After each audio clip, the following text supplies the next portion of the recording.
Two ministers designate, Professor Jane Nana Opoku-Agyeman and Dr. Edward Omanibuama, have taken their turn at the Appointment Committee of Parliament. The two were vetted on their capabilities for the positions assigned them. The first to appear before the committee was Professor Nana Opoku-Agyeman, Minister Designate for Education. The committee pointed out some omissions in her CV, including her biodata which she supplied. A member of the committee, Mr. Muhammad Yariga, wanted to know what her contribution towards President John Mahama's vision of providing quality and accessible education was. I wouldn't sit here and immediately begin to pontificate on what should be done.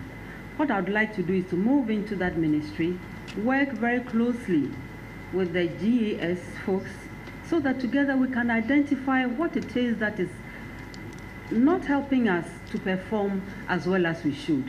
What are the problems? What can we discover together?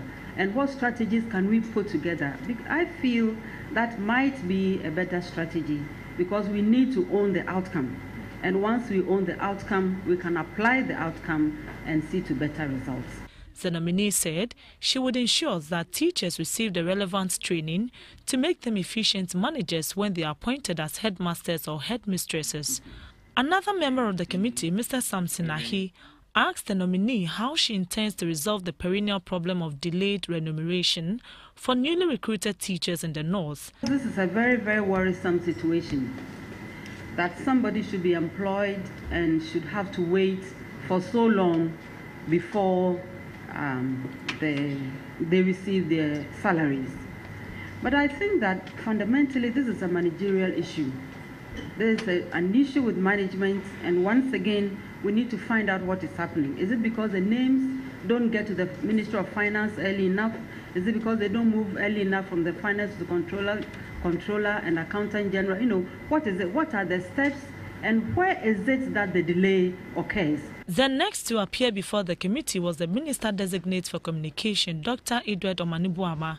The MP for Wa West, Joseph Hiletre, asked the Minister Designate what interventions he will make to improve upon poor communication services in the three regions of the North, if given the nod. Quality of service is something that we cannot compromise.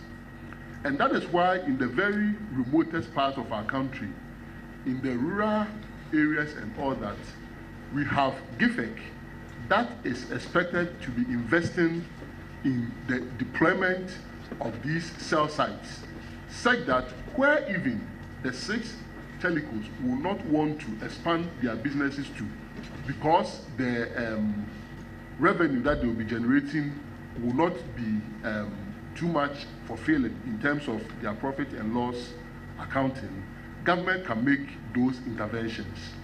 Dr. Omanibuama added that since technology has made the world a global village, he will collaborate with the health sector to incorporate ICT into the health delivery system.